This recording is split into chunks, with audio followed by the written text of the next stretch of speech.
প্রজেক্টগুলো শেষ হলে ফাইলটা আমার কাছে জমা দিয়ে যাবেন অফিসে। ম্যাডাম এই যে চা।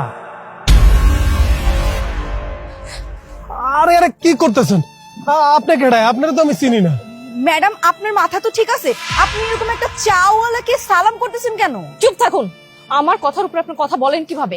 আমি কাকে কি বলবো সেটা কি আপনার কাছ থেকে শিখতে হবে?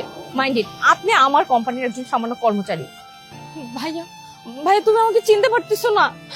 তোমার এই অবস্থা আমি তো বিশ্বাসই করতে পারতেছি না। আমি তোমার সেই বোন। একটু মনে করার চেষ্টা করো। কই আমি তো আপনারে চিনি না, কোনোদিন দেখি নাই। ভাইজান, আমাকে কিছু টাকা দিয়ে সাহায্য করুন ভাইজান। আমি কালকে থেকে কিছু খাইনি, প্রচন্ড ক্ষুধা লাগছে আমার। আমাকে দয়া করে কিছু টাকা দেন, আমি খাবার খাবো।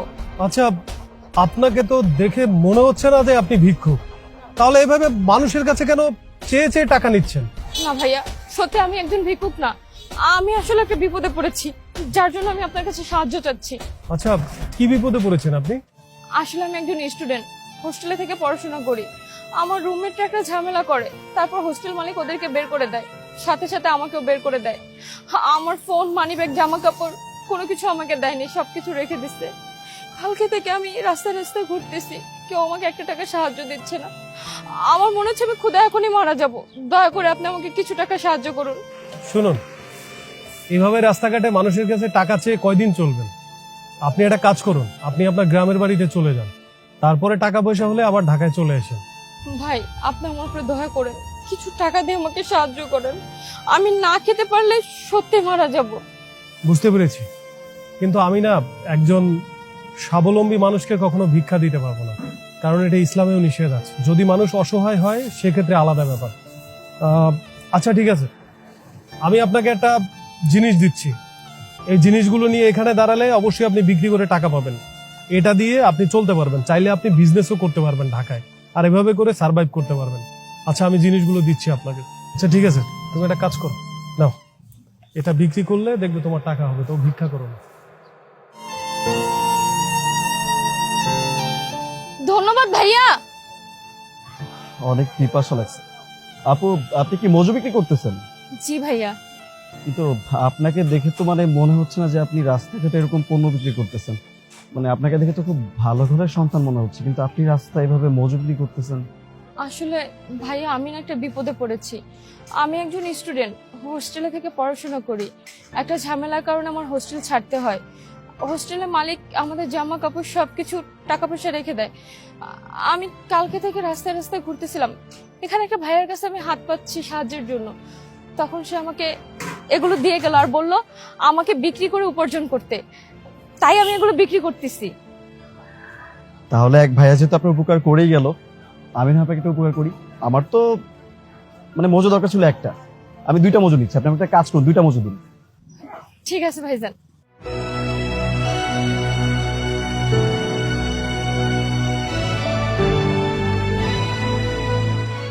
এই যে নেন। ধন্যবাদ ভাইজান, আমাকে অনেক বড় একটা সাহায্য করে গেল, আর সাথে সাথে খুব ভালো একটা বুদ্ধি দিয়ে গেল। এগুলো বিক্রি করে যে টাকা আসবে তা দিয়ে আমি আরো প্রোডাক্ট কিনতে পারবো, তারপর আমি আবার বিক্রি করতে পারবো। যা লাভ হবে তা দিয়ে তো আমি আমার বিজনেসটা বাড়াতে পারবো। হে আল্লাহ, তোমার কাছে লাখ লাখ শুক্রিয়া। ভাইজানের ভালো কইলো।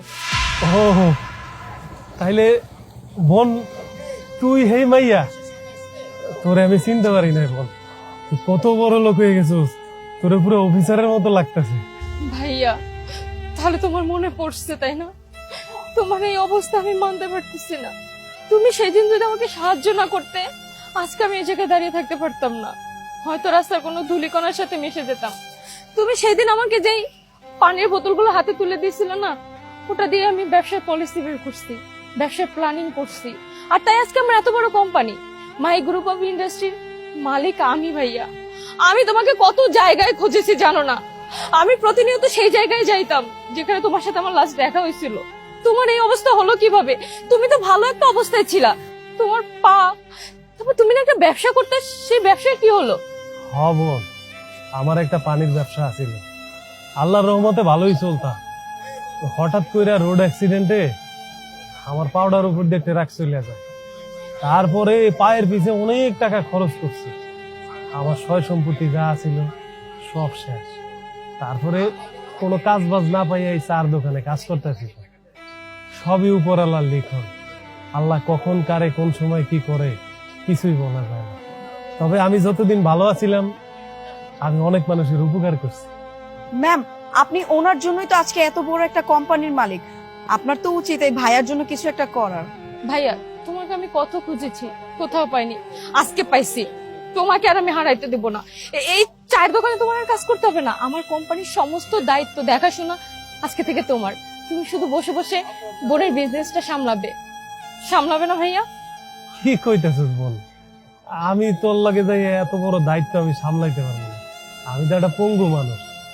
আর কোনো কথা না ভাইয়া, তুমি আমার সাথে যাবে। তুমি আমার সাথে থাকলে আমি জীবনে আরো ভালো কিছু করতে পারবো। তোমার যে বুদ্ধিমত্তা আসলে অনেক প্রশংসনীয়। ভাইয়া, তুমি আমার বড় ভাই, আজকের পর থেকে আমি তোমাকে কোনোভাবেই ছাড়বো না। শেফা, ভাইকে ধরো, চলো ভাইয়া।